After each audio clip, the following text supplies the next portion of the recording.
चला नमस्कार मित्रांनो, बघा तलाठी भरती संदर्भात एक फायनल अपडेट आलेली आहे। ठीक आहे, फायनल। आता विद्यार्थी पण कंट्रोल केले असतील किती अपडेट येणार आहेत। रिझल्टची वाट पाहिलो, रिझल्टने बेजार झालो आम्ही, रिझल्ट कधी लागतोय इकडे अपडेटवर अपडेट। हा ठीक आहे, तरी आता शेवटचा अपडेट आहे, काही टेन्शन घेऊ नका। काय झालं 22/12/2023 ला काल 22 डिसेंबरला एक फायनल रिस्पॉन्स शीट आली। ठीक आहे, आता ही खरोखरच फायनल असणार आहे। काय झालं, पहिल्यांदा त्यांनी रिस्पॉन्स शीट जाहीर केली, मग नंतर त्यातल्या बऱ्याच साऱ्या प्रश्नावर आक्षेप घेण्यात आले। मग त्यांनी असं केलं की बाबा 146 प्रश्न जे आहेत फक्त आम्ही त्याच्या संदर्भातले जे आक्षेप आहेत ते मान्य करतो। ठीक आहे, मग त्यांनी त्याचे पर्याय नव्याने पुन्हा दुरुस्त करून दिले। मग नंतर काय झालं की त्यांनी एक सुधारित दुसरी आली रिस्पॉन्स शीट, पण पुन्हा काय झालं, ते जे 146 प्रश्न आहेत त्यातल्या देखील काही प्रश्नांवर पुन्हा आक्षेप घेण्यात आले की यार त्यात देखील पुन्हा आणखी चूक झालेली आहे। ठीक आहे, काय हरकत नाही। नंतर देखील त्यांनी ते ऍक्सेप्ट केलं, त्याबद्दल TCS चे आभार मानायला पाहिजे। मग पुन्हा काय झालं माहिती का, आता फायनली काय झालं, 146 प्रश्न जे होते त्यामधले 5 प्रश्नांचे जे काही पर्याय आहेत ते नव्याने दुरुस्त करण्यात आलेले आहेत। 5 प्रश्न 146 मधले राहिले 141, बरोबर। त्यातले पण नंतर 141 मधले 2 असे प्रश्न आहेत, ठीक आहे, 2 असे प्रश्न आहेत त्याचे गुण त्या सत्रातील विद्यार्थ्यांना देण्यात आल्याचा निर्णय घेण्यात आलेला आहे। संपूर्ण मी त्या सत्रातील म्हणतोय, म्हणजे 2 प्रश्न असे आहेत 2 सत्रांमधले की त्याच्यामध्ये पर्याय दुरुस्त वगैरे करण्याच्या ऐवजी त्यांनी सरळ सरळ डिक्लेअर केलं की हा सरसकट त्या सत्रामध्ये ज्या ज्या विद्यार्थ्यांनी परीक्षा दिलेली त्यांना ते गुण जाहीर करण्यात येतील।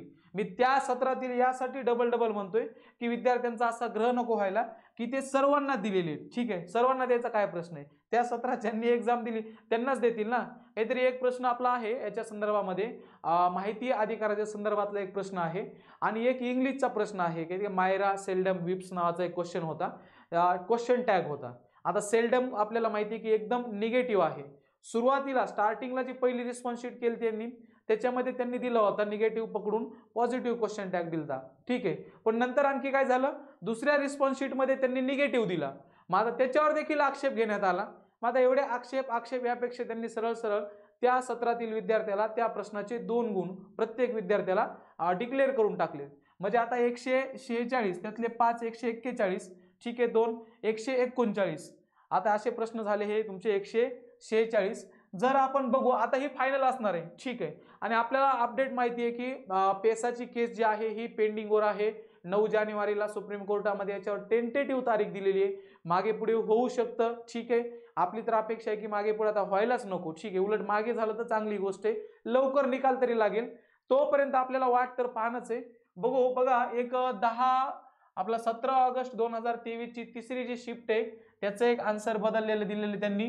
मग नंतर 18 ऑगस्ट 23 जी आहे त्याची शिफ्ट जी पहिली आहे त्याचं एक आन्सर त्यांनी काय केलेले चेंज केलेले, सेकंड टाइम घेतलेला आक्षेप त्यांनी मान्य केला।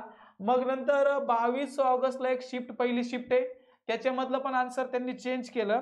आता एक शिफ्ट 29 ऑगस्ट 23 ची तिसरी शिफ्ट जी आहे त्यातल्या प्रश्नाला त्यांनी काय केलंय अवॉर्डेड फुल मार्क्स, त्या शिफ्ट मधल्या मुलांना प्रत्येकाला 2-2 मार्क भेटणार आहेत, म्हणजे त्यांचे 2-2 गुण वाढणार आहेत। नंतर आणखी बघा 1 सप्टेंबरला एक पहिली शिफ्ट आहे त्याचा आन्सर चेंज केला त्यांनी। 4 सप्टेंबरला जी दुसरी शिफ्ट आहे त्याचे फुल मार्क अवॉर्ड केलेले आहेत 4 सप्टेंबर 23 ची। ठीक आहे, प्रत्येकाने आपलं बघून घ्या की त्या शिफ्टला कोण कोण होते, त्या प्रत्येकाला 2-2 मार्क वाढणार आहेत। आणि नंतर आहे 6 सप्टेंबरला जी सेकंड शिफ्ट होती त्यातलं एक आन्सर त्यांनी काय केलेले चेंज केलेलं आहे। अशा पद्धतीने काय केलं की 5 प्रश्नाचे डबल घेतलेले जे आक्षेप आहेत ते आक्षेप त्यांनी मान्य केले। 2 प्रश्नाच्या फंद्यात न पडता, ठीक आहे, बार त्याच्यावर आक्षेप येऊ लागल्यामुळे मग त्यांनी सरळ सरळ त्या सत्रातील विद्यार्थ्यांना त्याचे फुल मार्क दिलेले। हे झालं आता फायनल रिस्पॉन्स शीट। आता रिस्पॉन्स शीट ऐकून मुलं झालेत बोर, त्यांना वाटते रिझल्ट कधी लागणार आहे।